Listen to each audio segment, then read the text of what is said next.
네, 안녕하세요. 떡치는 남자들 조목남입니다. 네, 오늘은 좀 배경이 다르죠. 네, 오늘은 제목에서 보신 것처럼 다이어트 관련된 영상을 이제 찍고 있는데요.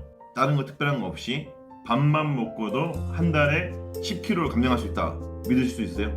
네, 실제로 그런 방법이 있고요. 자, 그 내용이 담긴 책을 오늘 소개해드리려고 영상 찍고 있습니다. 여기서 중요한 거는 단순히 살만 빼는 게 아니라 건강한 삶을 이제 살 수 있다는 게 가장 중요한 포인트고요. 또 공부를 하다 보니까 자연스럽게 쌀 공부로 이제 관심이 이어져가지고 알게 된 책이고요. 내용이 원체 방대하다 보니까 제가 최대한 간추려서 말씀드릴 건데요. 혹시 부족한 점이거나 궁금한 점이 생기시면은 댓글을 달아주시면 제가 짧은 거는 댓글로 달아드리고요. 만약에 긴 설명 필요한 거면 영상을 다시 찍어드리도록 하겠습니다. 네, 이 책에서 가장 중요시하게 얘기하는 게 항상성이에요. 항상성. 항상성이 뭘까요? 항상 성질이 나 있는 건가? 네, 죄송합니다. 네, 항상성. 백과사전 찾아봤어요. 자, 백과사전에 외부 환경과 신체 내부의 변화에 대응하여 체내 환경을 일정하게 유지하려고 하는 현상이다. 네, 아주 획기적인 기능이네요. 네, 이게 무슨 말이냐면 신체가 재기능을 한다면은 이 불필요한 체지방이나 이 노폐물 같은 거를 몸에 쌓지 않고 다 배출을 한다는 얘기죠. 몸이 그냥 올바른 길로 간다는 얘기거든요. 네. 주위에서 그런 분들 많이 보셨을 거예요. 식사를 정말 획기적으로 많이 하시는데 살은 안 쪄요. 근데 반대로 외관성으로 봤을 때는 제 앞에 있는 밥그릇까지 걱정해야 될 약간 그런 느낌인데 의외로 되게 다소곳하게 곱디고 온 식사량을 이제 가지신 분들 계시잖아요. 근데 살은 또 안 빠진단 말이에요. 네. 그게 살이 쪄서 이제 건강이 나빠지는 게 아니라 건강하지가 않기 때문에 재기능을 하지 않기 때문에 살이 찐 거다. 이제 이렇게 생각하는 겁니다. 그럼 이 중요한 항상성을 어떻게 내 편으로 만들 수가 있느냐? 여러분들도 다 알고 있습니다. 8시간 꼬박꼬박 숙면을 취하고요. 떠오르는 태양의 기운을 받으면서 일어나고 아침에 규칙적으로 운동과 삼시세끼 밥을 제 시간에 챙겨 먹으면 됩니다. 불가능하죠? 저도 요람에서 튀어나온 이후로 한 번도 그런 생활을 영유해 본 적이 없는 것 같아요. 이 저자도 말씀을 하시는 게 불가능하다. 현대생활에서는 그게 불가능하다. 그런데 하지만 그런 삶을 살지 않더라도 우리 몸의 항상성을 유지할 수 있는 최고의 방법이 있다. 그게 무엇이냐? 내 몸에 맞는 식재료를 내 몸에 맞게 먹으면 된다. 신토부리. 내 몸과 내가 나고 자란 땅은 뗄래야 뗄 수가 없다. 다른 얘기로 내가 나고 자란 땅에서 나는 이 식재료를 먹어야 건강하다. 이 얘기거든요. 그게 바로 쌀입니다. 다른 많은 곡물도 있지만 영양적으로 봤을 때도 쌀이 제일 으뜸이라는 얘기죠. 그 중에서. 그런데 저희같이 의심 많은 사람들이 딱 그냥 이렇게 쏘는다 그래가지고 믿겠습니까? 근거가 있어야죠. 그래서 또 근거들을 이렇게 나열해놨어요. 많은 근거들 중에서 제가 몇 가지만 말씀을 좀 드릴게요. 지식의 보고인 미국 캘리포니아 산타크루즈대의 나다니엘 도미니 교수팀은 쌀을 주식으로 하느냐 안 하느냐에 따라 녹말 분해 요소를 만드는 유전자의 수가 다르다는 사실을 밝혀냈다. 반대로 생선 위주로 식사를 하는 민족은 생선이나 육류를 잘 소화할 수 있게 유전자가 진화를 했다. 주로 먹는 이제 음식이 있잖아요.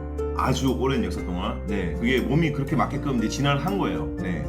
곡물 위주로 식사를 하는 사람들은 소화를 잘할 수 있게 몸이 그렇게 진화를 했다는 얘기고요. 그러니까 같은 아시아인이라도 몽골인들은 이 육류랑 유제품을 주로 먹다 보니까는 쌀을 분해하는 이제 그런 능력보다 그게 더 발달이 돼 있는 거예요. 고기나 이제 유제품을 소화할 수 있는 기능이. 남태평양에 그 피지라는 섬이 있는데요. 거기 원주민들이 원래 되게 날씬했대요. 그런데 이제 관광지로 이제 개발되면서 그 패스트푸드점들이 많이 들어온 거죠. 원래 주로 먹던 음식이 토란하고 이제 생선이었는데 우리가 저칼로리에 이제 저지방 음식을 먹었었는데 이 패스트푸드가 많이 들어오면서 편하니까 먹다 보니 고지방은 고칼로리를 먹다 보니까 살이 엄청 찐 거예요. 반 이상이 막 이렇게 엄청 이렇게 살이 쪘다 그러더라고요. 그런데 이 저자분은 단순히 패스트푸드만 먹어서 그런 게 아니라 만약에 원래 먹던 그런 토란 음식을 계속 먹었더라면은 이 항상성이 유지가 돼가지고 살이 그렇게 찌지 않았을 거다라고 얘기를 하는 거예요. 그만큼 본인의 유전자에 남아있는 본인의 맞는 식재료가 중요하다는 얘기입니다. 또 우리 몸에 쌀과 같은 곡물이 맞다는 얘기를 하면서 들은 얘기가 또 있는데요. 이거 진짜 재밌어. 그 치아에 관련된 얘기거든요. 혹시 집에 고양이나 강아지 있으신 분들은 이 한번 보세요. 네. 사람이랑 다르잖아요. 네. 이는 모양에 따라서 크게 세 가지 기능을 한다고 하거든요. 이 어금니는 곡물을 씹는 이, 네. 이 송곳니는 고기를 뜯는 이, 앞니는 풀을 뜯는 이. 네. 그래서 육식동물은 고기를 뜯어야 되니까 이 송곳니로 이가 이루어져 있고, 초식동물은 그 뜯는 풀에 따라서 좀 앞니가 좀 약간 다르긴 하지만은 어쨌든 평평한 이제 어금니로 이렇게 다 이루어져 있대요. 네. 사람 어때요? 이 세 가지를 다 가지고 있는데 재밌는 거는 이 비율을 보셔야 된다는 얘기죠. 그 사랑니를 포함해가지고 총 32개의 치아를 가지고 있거든요. 네. 근데 어금니가 20개, 송곳니가 4개, 앞니가 8개. 압도적으로 이 어금니가 많잖아요. 네. 그리고 또 다른 얘기 뭐냐면은 그 중에 이제 어금니는 이렇게 움푹 이렇게 보시면은 움펴 있잖아요. 이게 그 곡물에 나달이 이제 벗어나지 못하게 그렇게 진화를 한 거라고 합니다. 네. 그런데 그래서 비율이 20대 어금니가 20개 그리고 송곳니가 4개 앞니가 8개잖아요. 그 비율이 보면은 5대 2대 1이거든요. 이 비율이 우리 몸에 맞는 식재료를 비율이라 이거죠. 그러면 이 다이어트의 근거가 어디에 있느냐? 네.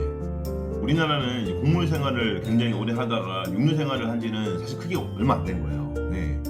근데 미국 같은 경우에는 지금 3명 중에 한 명이 그 비만이 고도 비만일 정도로 비만이 되게 심각하다고 하더라고요. 그래서 서양 쪽에서 오히려 이 쌀 다이어트에 대해 관심도 많고 연구가 활발히 이루어지고 있다고 합니다. 네. 미국의 듀코드 의대에서는 70년째 쌀 다이어트 프로그램을 운영을 하고 있다. 네. 참가자들한테 특별한 거 없이 4주가 그냥 쌀 위주의 식사를 제공했다고 해요. 뭐 특별한 거 없이. 그랬더니 한 달 지나고 나서 보니까 여성들은 8.6kg가 감량이 됐고요. 남성분들은 13.6kg가 감량이 됐대요. 근데 더 중요한 거는 1년이 지나고 봤을 때 68% 거의 70%가 그 줄어든 몸무게를 유지를 하고 있다고 합니다. 이래도 다이어트 하신다고 밥 안 드실 겁니까? 밥 남기실 거예요, 여러분. 네, 저희는 밥을 먹어야 됩니다. 네. 한 가지 그러니까 원푸드 다이어트 이런 것처럼 해가지고 뭐 단기간에 살 뺄 수야 있겠죠. 근데 평생 어떻게 살겠습니까, 그렇게? 네. 먹고 싶은 게 얼마나 많은데, 맛있는 게 얼마나 많은데. 근데 그런 거 먹지 말라는 얘기가 아니에요. 네. 쌀 위주의 식사만 하다 그러면은 그런 것들 먹어도 된다는 얘기죠. 그냥 어렸을 때 했던 것처럼 밥을 먹으면 돼요. 여기서 중요한 거는 백미보다 현미를 드셔야 돼요. 그래야 확실합니다, 효과가. 현미를 드셔야 돼요. 왜 그러냐면 그게 껍질 하나 벗긴 거거든요. 껍질 하나 벗긴 건데 거기서 90% 이상의 영양분이 빠져나간대요. 백미가 되는 순간. 요즘 나온 현미는 품종도 좋고 집에 가지고 계신 밥통도 이 밥솥도 너무 좋아서 밥 잘 지어지거든요. 네, 잘 불리기만 하면은 그게 먹었을 때 크게 막 이질감 있지도 않아요. 진짜 맛있어요. 오히려 향도 더 나고. 네. 오히려 천천히 먹을 수밖에 없기 때문에 포만감도 있고요. 네. 오래 씹을 수 있는 그런 긍정적인 효과도 있습니다. 그냥 밥만 먹어도. 다음 영상에는 실제로 이 쌀 다이어트를 하면서 건강도 챙기고 체중 감량을 한 생생한 얘기를 한번 좀 전달해드리고요. 네. 실생활에서도 어떻게 적용할 수 있을지 그 부분도 제가 말씀 한번 드리겠습니다. 네. 아침에 시청해주신 분들은 오늘도 정말 좋은 하루 되시고요. 일과가 끝나고 보시는 분들은 오늘 하루도 정말 고생 많으셨습니다. 네. 감사합니다.